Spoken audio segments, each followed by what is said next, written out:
मुख्यमंत्री अजित पवार आणि धनंजय मुंडेंनी घेतली मुख्यमंत्री फडणवीसांची भेट। वर्षा निवासस्थानी भुजबळांच्या शपथविधीनंतर तिघांमध्ये तासभर चर्चा। राजीव गांधी यांना बलिदान दिनानिमित्तानं काँग्रेसच्या नेत्यांकडून श्रद्धांजली। राहुल गांधींकडून वडिलांसाठी खास पोस्ट करत फोटो शेअर। पंतप्रधान मोदींच्या हस्ते उद्या नागपूरमधील सुभाषचंद्र बोस इतवारी रेल्वे स्थानकाचं लोकार्पण। व्हिडिओ कॉन्फरन्सिंगद्वारे मोदी दाखवणार हिरवा झेंडा।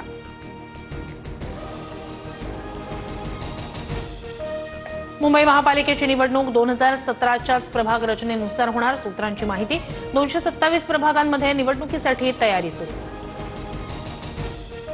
जानेवारीपासून राज्यभरात कोरोनाची 106 प्रकरणं। मुंबईत 95 नवीन कोरोना रुग्णांची नोंद तर नागपुरात 6, कोल्हापूर जिल्ह्यात 3 कोरोनाची लागण। ज्येष्ठ शास्त्रज्ञ आणि अणुऊर्जा आयोगाचे माजी अध्यक्ष MR श्रीनिवासन यांचं निधन। पहिली संशोधन अणुभट्टी उभारण्यात डॉक्टर होमी भाभा यांच्यासोबत श्रीनिवासन यांचं मोलाचं योगदान। राज्यात ॲप आधारित प्रवासी सेवेत विनाकारण फेरी रद्द करणाऱ्याला दंड भरावा लागणार। चालकानं विनाकारण फेरी रद्द केल्यास भाड्याच्या 10% किंवा 100 रुपये तर प्रवाशाला 5% किंवा 50 रुपये दंड भरावा लागणार। IPLमध्ये आता प्रत्येक सामन्यांसाठी 2 तासांचा अतिरिक्त वेळ। पावसाच्या शक्यतेमुळे IPLमध्ये नवा नियम लागू।